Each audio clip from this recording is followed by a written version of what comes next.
Hi guys, so andito naman tayo ulit sa another vlog. Nakita natin si Kuya sa baba, second floor, di ba? Anong trabaho mo, Kuya? Nagagawa po ng cellphone, technician po.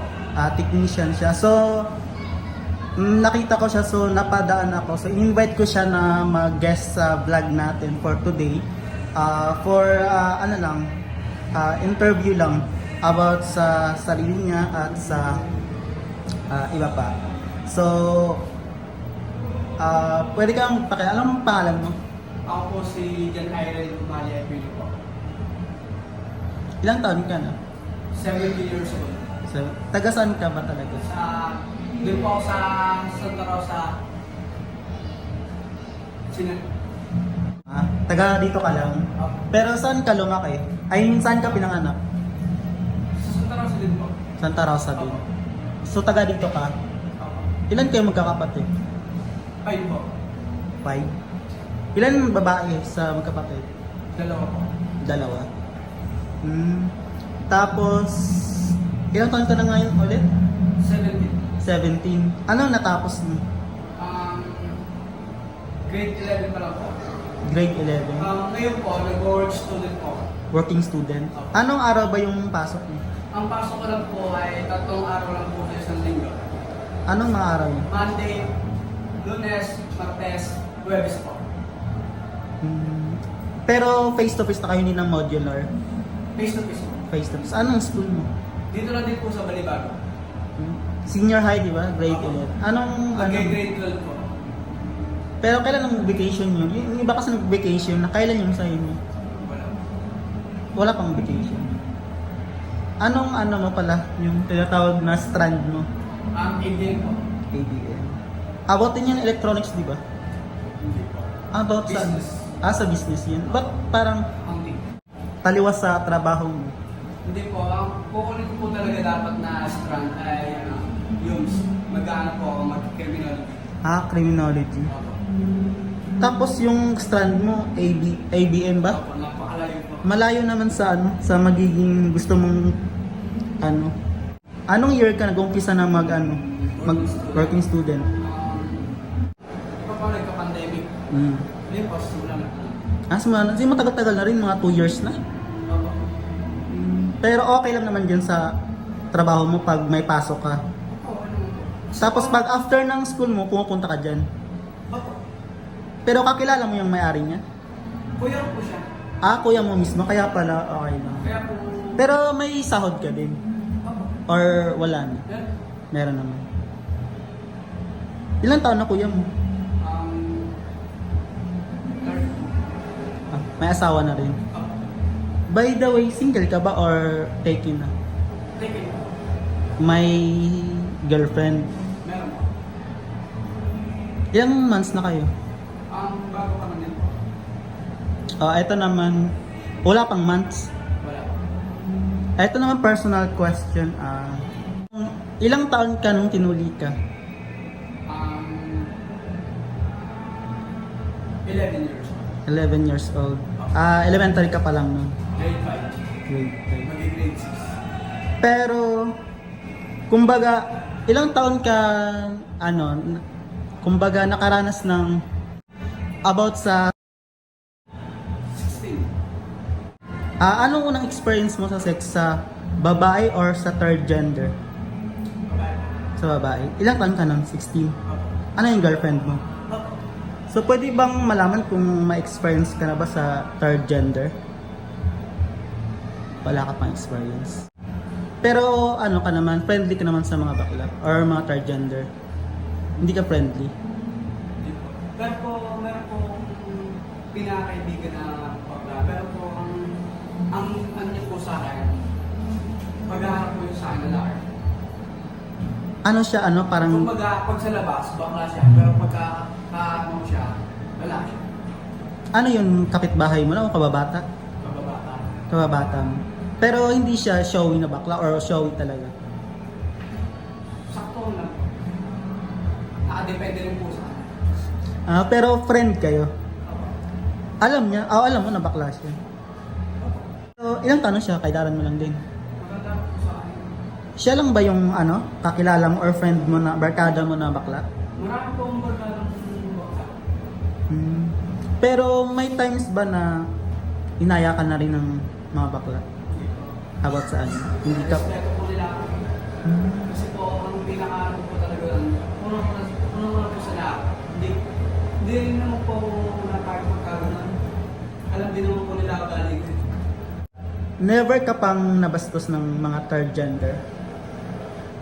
Pagka binabastos naman po ako, puro pabiro na. Pabiro lang. Pero hindi naman talaga as in. So never din sila nag-initiate na, halimbawa inaaya ka na, oy, maganon ta, ganon wala. So walang ganon. Wala po. Pero sa tingin mo, okay lang ba sa'yo yung mga third gender or ano, isa ka rin sa mga homosexual na tinatawag, yung against sa third gender? Ano sagot mo dun? Hindi po ako na sa mga ganun. And I mean ba, kung against ka ba or kumbaga ayaw mo ba sa mga bakla or Hindi. tanggap mo naman yung mga bakla? Tanggap ko naman po sila. Kasi po, yung pinaka-decision nila sa buhay. So naniniwala ka ba na yung pagiging bakla ay nahawa or dahil lang yun sa, kumbaga sa pagkatao talaga nila yun, pagkasilang nila? Hindi ko naman po hindi. Kasi po, nasa takbo po yung gagayahin nila. Hindi nakakahawa para sa'yo. Pero naniniwala ka na nung pinanganak ka talaga bakla na sila? Kasi po ako, ang pinaka-ano ko po kasi, nagsasayaw po, doon po nakukuha ang pagkaanak. Di sa iba, di ba po, nagsasayaw ka, mananayaw ka, doon po, di ba doon, sasayaw ka. Tapos, wala, titingin nila sa'yo, bakla. Tapos, hanggang sa pananaw mo na yung pagiging bakla. Kasi po ako, naging dancer po ako, hindi po ako. So parang para sa'yo yung pagiging dancer nakakabakla?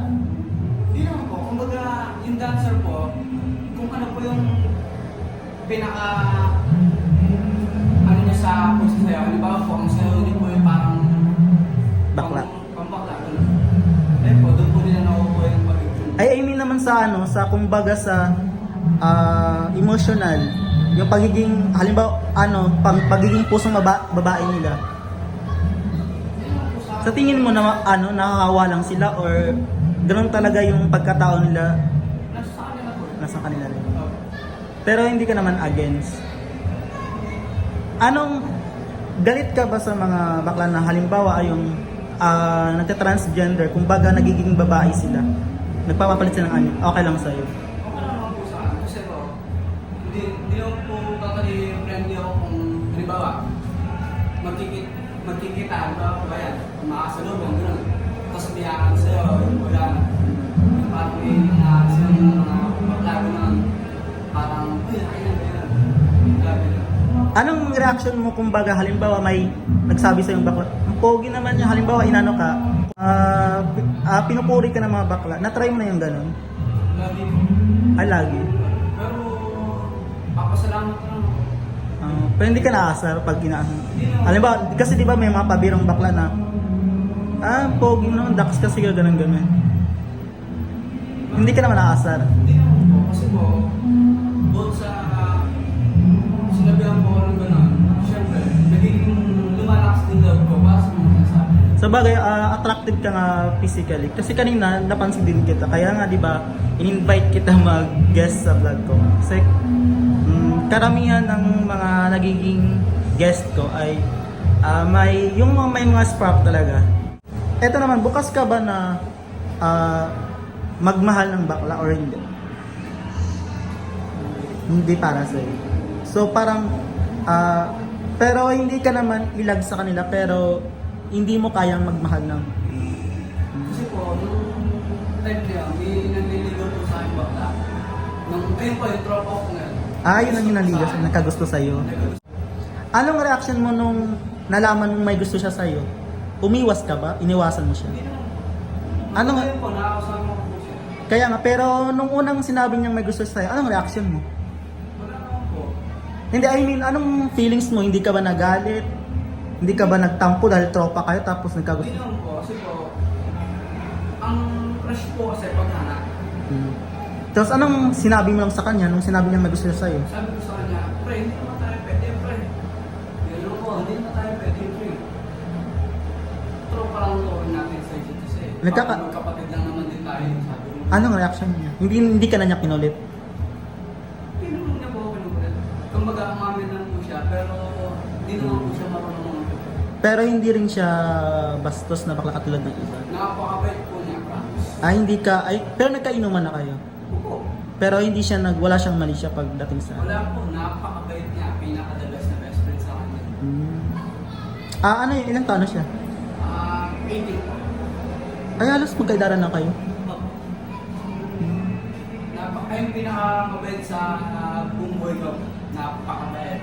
Baka na-fall siya sa'yo dahil sobrang sweet ka rin sa kanya. Hindi po, ang ano lang po talaga namin, tambayan lang. Tambayan, kumbaga, ang unang sama ko po sa kanya noon ay yung sa dagat pa lang po. Nagano kami, kumbaga, naglalaro ng baseball. Ganun. Ayun. Kasi, dati po kasi, batang dagat ang lang. Pero yung turing mo talaga sa kanya kaibigan lang. Hindi ka... Kapatid lang po. Parang kapatid. Hindi ka naman na-fall, gano'n. Pero siya na-fall sa'yo dahil siguro sa sweet ka. Sweet ka ba sa kanya? Hindi naman po, pakikisama po ginagawa ko. Na-fall lang talaga siya sa'yo. Pakikisama lang. Pero ngayon, may shota na siya o wala? Wala naman. Meron po lang talaga. Lalaki. Kasi hindi na po ako nakapunta doon. Gawa ko ng busy na rin po sa trabaho. So, sa buong buhay mo, never ka pang nabastos ng bakla? Pero po, meron po gusto sa akin na talagang physical. Pero, Paano ka binastos? kumbaga po, hinawakan tapos Hinawakan ka? Saan ba kayo nun? Saan ba kayo nun? daan po, bigla po akong Sa daan? daan, kalsada po, nakasalubong po po. Tapos bigla ka hinawakan. Anong reaction mo? Ganun po ako. Sinapak mo? Tinulog ako naman po. Tinulak mo lang, pero hindi mo inano. Anong reaction niya nung tinulak mo siya? Anong reaction niya nung tinulak mo siya? Yung reaction niya po noon, ano po siya, yung parang pabiro na nakangiti. Eh sabi ko, yung time niya, may problema din po ako, kaya nabigla din po ako. Sorry ka din. Ano, sorry na lang din po ako. Pasensya na, nabigla lang din ako. Pero halimbawa ganito, Sabi ko, nag-sorry din siya. Pero sinadya niya talaga yun.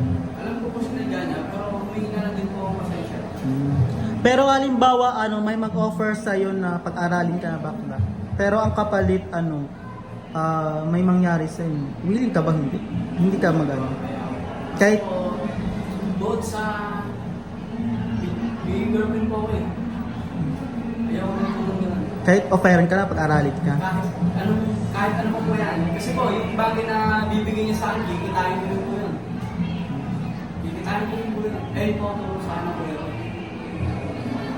Okay. So, ganun lang yung ng kuya mo. Pero, dati ba sumasali ka na rin sa mga sa school niyo yung mga pageant, mga Mr. and ganun. Hindi ka pa na Pero na-try mo na rin sumali sa mga hindi pa talaga. Dapat po, kaso po, hindi ko talaga kaya. Ano pa lang talent mo? Nagsasayaw na po, Sasayo, dancer ka? Kumakanta? bihira. Pagka nasa, Saan ka sumasayaw? Nakasali ka na sa mga dance competition po.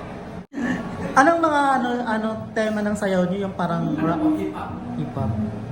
May mga videos ka sa Facebook mo? Meron po.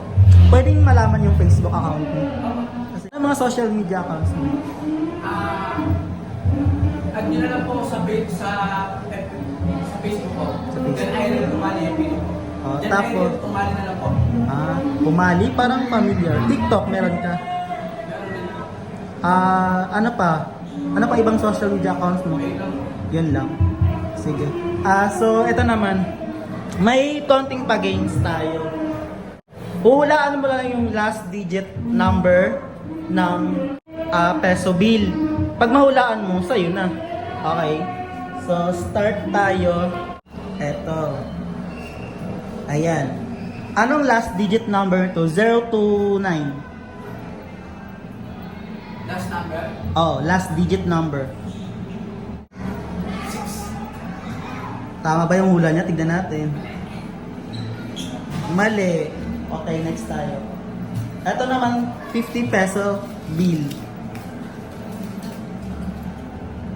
Ito, oh. Yan. 0 to 9, anong last digit number? 0. Tignan natin. Tama! O, sa'yo na. 50. Next naman, next. Eto.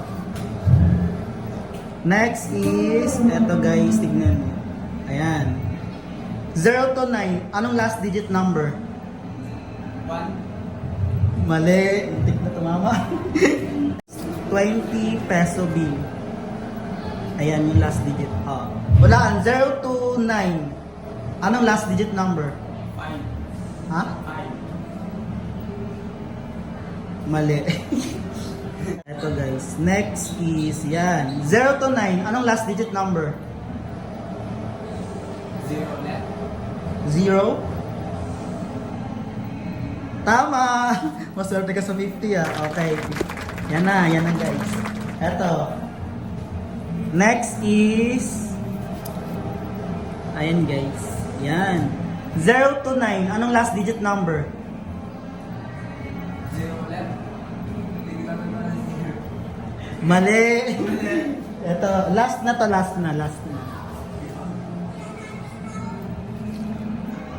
Ayan guys. 0 to 9, anong last digit number? 2. Mali.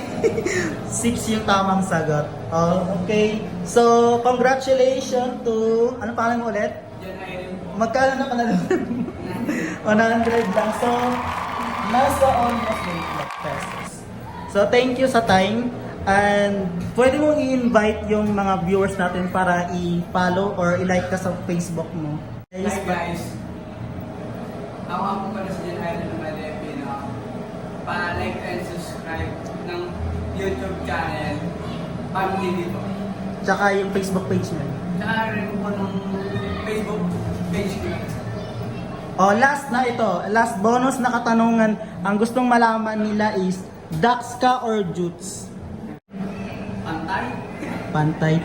Kung sa, paano mo ilalarawan yung pagiging pantay mo, ducks or jutes? Paano mo yung muestra? Lagpas pusod or hindi? Tapos, Lagpas pusod? Mataba or mahaba? medyo mataba na mga. May abs or tabs? May abs po.